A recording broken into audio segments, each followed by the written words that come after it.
நண்பர்களே, இன்றைக்கி மோர் குழம்பு தான் செய்ய போகிறோம். வெண்டைக்காய் மோர் குழம்பு. தேங்காய் துருவி வச்சுருக்கேன், 2 பச்சை மிளகா, 1 இஞ்சி, கூடவே துவரம்பருப்பு, பச்சரிசி இதெல்லாம் போட்டு நல்லா அரைச்சி எடுத்துக்கலாம். ஒரு பக்கம் கடாயில் வெண்டைக்காய் இந்த மாதிரி வதக்கி எடுத்துக்கலாம். இங்கே பாருங்கள், அரைச்சி ஃபைன் பேஸ்ட்டாக எடுத்துக்கிட்டேன். இதுக்கப்புறம் நம்ம புளிக்காத மோர், கெட்டி மோரை இந்த மாதிரி பீட் பண்ணி எடுத்துக்கலாம். பீட் பண்ணி எடுத்த மோர் கூட நம்ம அரைச்சி வச்ச மசாலாவையும் ஆட் பண்ணிக்கலாம்.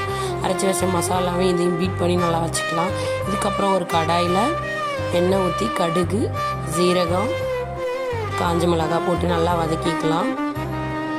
நம்ம ஆல்ரெடி வெண்டைக்காய் வதக்கி தான் வச்சுருப்போம். மோர் குழம்புக்கு மஞ்சத்தூள் முன்னாடியே ஆட் பண்ணி இந்த மாதிரி பீட் பண்ணி வச்சுக்கலாம். இப்போ கடுகு, சீரகம் எல்லாம் நல்லா வெடிக்கிட்டோன்னு நம்மளோட கரைச்சி வச்சுருக்க இந்த மோர் குழம்பு மசாலாவை இதில் நல்லா ஊற்றிடலாம். ஊற்றினதுக்கப்புறம் ஒரு கொதி வரட்டும் அப்படின்ட்டு வெண்டைக்காயை ஆட் பண்ணிடலாம்.